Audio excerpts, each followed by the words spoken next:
Assalamualaikum warahmatullahi wabarakatuh. Good morning, student. How are you today? Fine. Oke. Yang tidak berangkat hari ini siapa ya? Oh, nihil. Bagus. Pertahankan sampai akhir. Sebelum kita mulai pembelajaran, alangkah baiknya kita berdoa terlebih dahulu agar lancar dan dimudahkan dan supaya kita mendapatkan ilmu yang bermanfaat. Berdoa dimulai. Doa selesai. Nah, kemarin siapa yang ingat membahas materi tentang apa? Ya, benar. Ekosistem. Nah, kalian tahu gak pengertian dari ekosistem itu apa? Ya, benar sekali. Pengertian dari ekosistem itu hubungan timbal balik antara lingkungan dengan makhluk hidup. Nah, di sini ada sedikit gambar tentang ekosistem air. Nah, di situ itu ada ikan, ada tumbuhan, ada airnya, atau ada batu-batuannya. Nah, di situ itu ekosistem yang sangat baik ya. Nah, kaitannya itu apa? Hubungannya itu apa dengan materi yang Bapak akan sampaikan?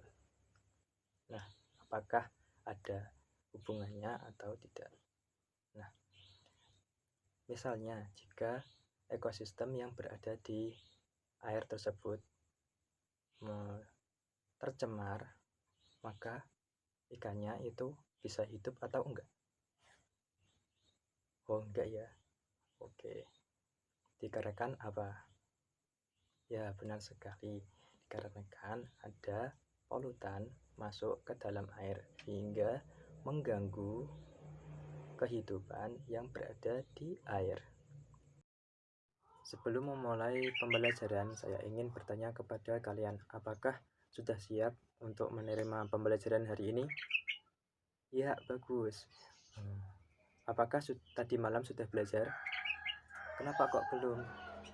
Jangan malas ya untuk belajar, karena belajar itu dapat membimbing kita ke jalan yang benar. Nah, makanya jangan malas untuk belajar. Nah, kali ini saya akan membahas materi inti, yaitu materi tentang perubahan lingkungan dan daur ulang limbah. Nah, di sini ada yang tahu apa artinya perubahan? Ya, betul. Perubahan itu penurunan atau peningkatan sesuatu. Nah, lingkungan itu tempat yang berada di sekitar makhluk hidup yang terdiri dari komponen biotik dan abiotik. Jadi perubahan lingkungan itu perubahan atau peningkatan atau penurunan di tempat atau di sekitar makhluk hidup yang terdiri dari komponen biotik dan abiotik. Nah, penurunan kualitas ini dapat menyebabkan kerusakan pada lingkungan. Nah, kerusakan pada lingkungan ini terjadi karena dua faktor. Yang pertama, faktor dari alam, yaitu terjadinya bencana alam atau terjadinya gempa, banjir, dan tanah longsor. Yang kedua yaitu faktor dari manusia, aktivitas manusia yang terlalu mengeksploitasi sumber daya alam dapat menyebabkan ekosistem menjadi rusak dan lingkungan juga menjadi terganggu. Nah, kegiatan manusia yang dapat berpotensi untuk merusak lingkungan itu seperti menebang hutan. Menebang hutan itu biasanya dilakukan untuk membuka lahan pertanian, industri, pembukaan jalan, dan pemukiman. Nah, penebangan tanpa adanya pelestarian dapat menyebabkan ekosistem yang berada di hutan tersebut itu menjadi terganggu, seperti contohnya terjadi banjir, erosi, dan juga kepunahan pada makhluk hidup yang berada di hutan tersebut. Nah, selanjutnya itu ada pengeksploitasi secara berlebihan. Pengeksploitasi sumber daya alam, contohnya itu misalnya pengeksploitasi air, pengeksploitasi air secara berlebihan ini dapat menyebabkan kekeringan dan pengeksploitasi tambang.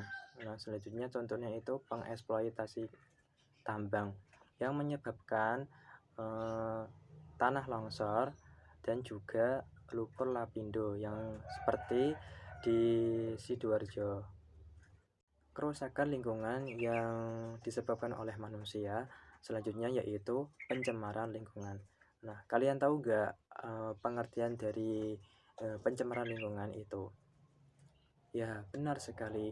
Pencemaran lingkungan itu masuknya polutan ke dalam lingkungan yang menyebabkan turunnya kualitas lingkungan tersebut.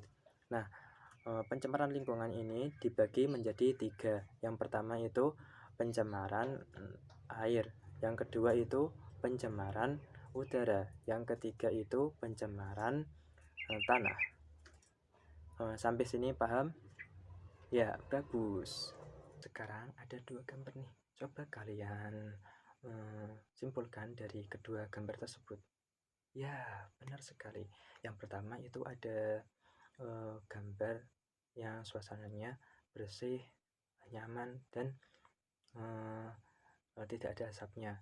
Sedangkan yang kedua ini gambarnya penuh dengan asap dan kotor dan tidak nyaman. Nah, kenapa kok bisa terjadi seperti gambar yang kedua? Kalian tahu? Ya, benar sekali.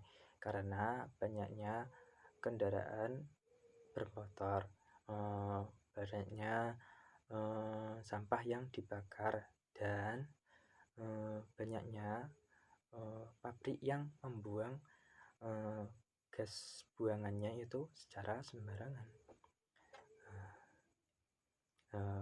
Yang kalian kira-kira berada di tempat itu nyaman atau enggak?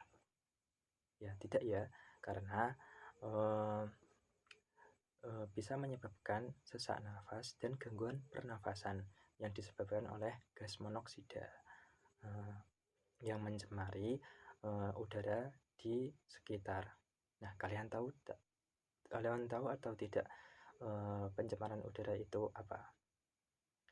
Pencemaran udara itu masuknya polutan ke dalam udara yang menyebabkan kualitas udara itu menjadi turun. Nah, selanjutnya itu ada gambar lagi nih. Coba kalian amati dan simpulkan. Ya, benar sekali. Yang pertama itu ada gambar sungai yang bersih, jernih, dan tidak kotor ya.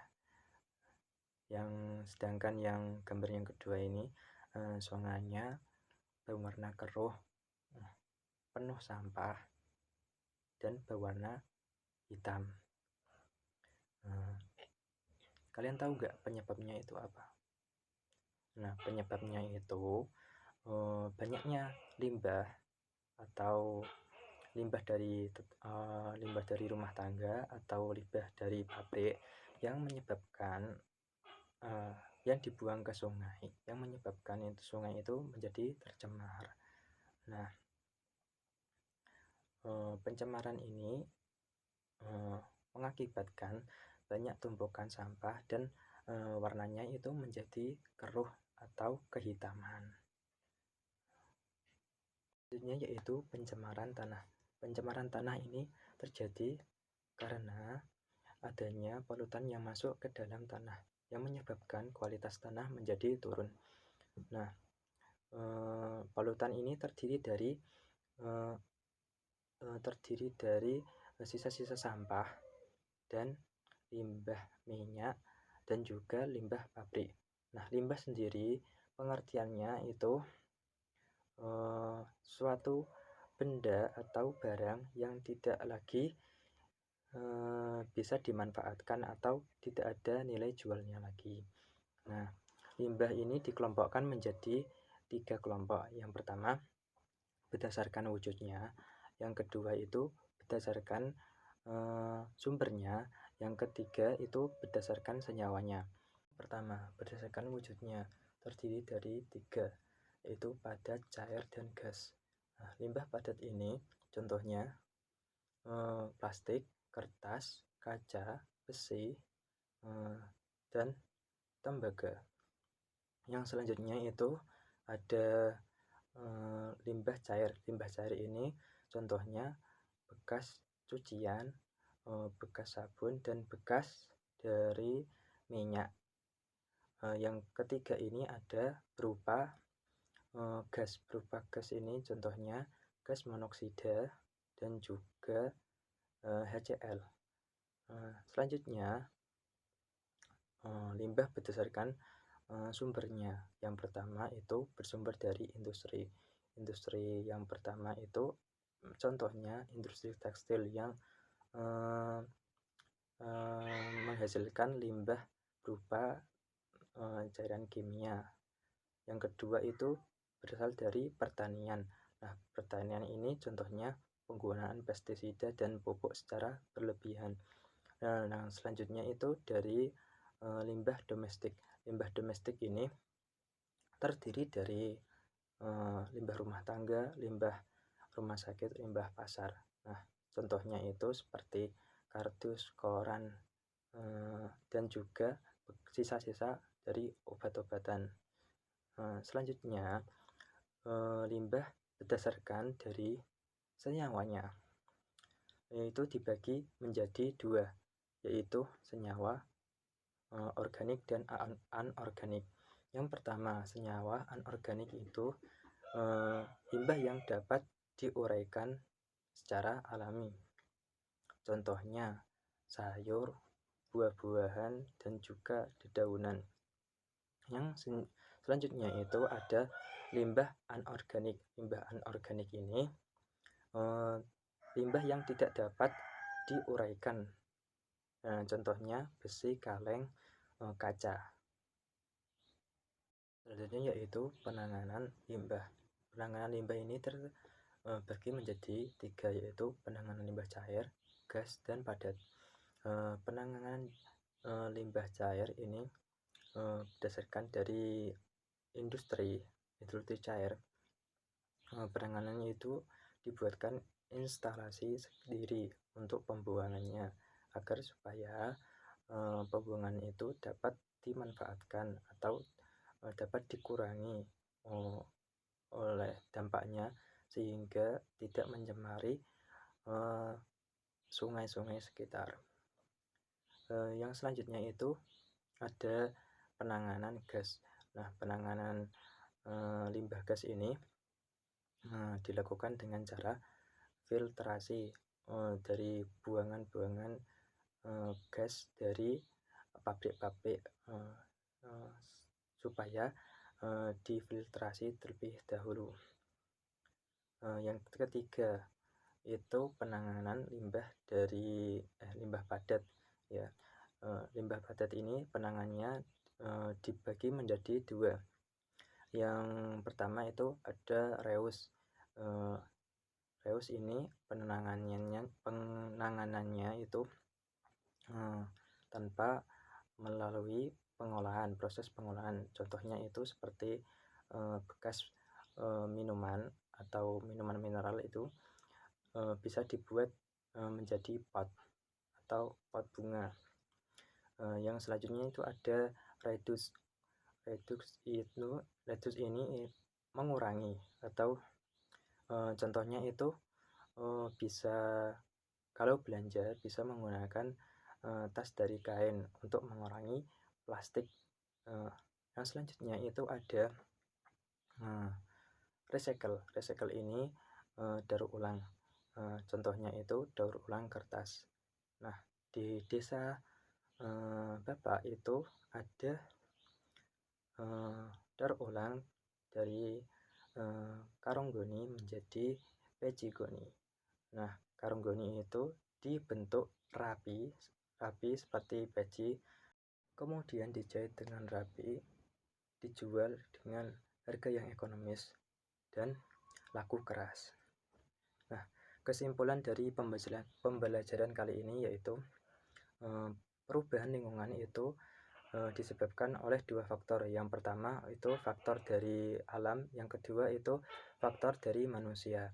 Nah, salah satu dari faktor dari manusia ini yaitu pencemaran lingkungan. Nah, pencemaran lingkungan ini dibagi menjadi tiga, yaitu pencemaran tanah, pencemaran air, dan pencemaran udara. Nah, ketiganya ini menghasilkan limbah. Nah, limbah ini alangkah baiknya dipilah-pilah terlebih dahulu agar supaya dapat didaur ulang, sehingga dapat mengurangi pencemaran yang berada di sekitar. Ketika lingkungan sekitar tercemar, maka ekosistem yang berada di sekitar ini menjadi terganggu. Nah, yang rugi itu diri kita sendiri. Contoh misalnya membuang sampah ke sungai dapat menyebabkan banjir. Nah, banjir ini dapat merepotkan atau menggenangi rumah kita sendiri. Nah, jadi jangan buang sampah sembarangan, oke? Oh iya, jangan lupa ya tugasnya dikerjakan. Linknya itu ada di sini. Catat ya. Untuk pertanyaan bisa di chat room saja ya.